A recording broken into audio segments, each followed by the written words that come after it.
यस्तो घामले कहाँ पोल्छौ हामी परदेशीलाई। हामीलाई त गरिबीले पोलेर पो आएको त यहाँ परदेश। यो 48, 50, 52 डिग्रीको घामले केही पनि हुँदैन।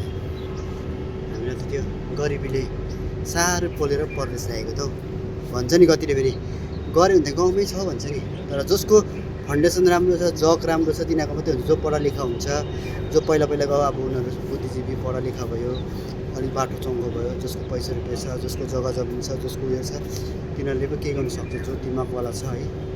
र जो अब एउटा चिया बगानमा एउटा काम गर्ने मजदुरी मान्छेको छोराछोरी हुन्छ, 4-5 जना हुन्छ, कतिजना हुन्छ है, राम्रो पढ्नु पाएको हुँदैन, राम्रो उयो पाएको हुँदैन है। त्यस्तो मान्छेहरू चाहिँ बाध्यताले गर्दा परदेश लाग्नुपर्छ क्या।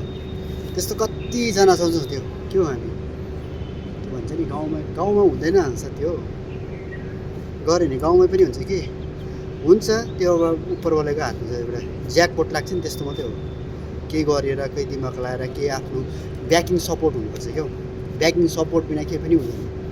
त्यो भएर चाहिँ हामी चाहिँ म नै भनौँ न, अब मलाई चाहिँ अब गरिबीले पोलेर परदेश लागेको।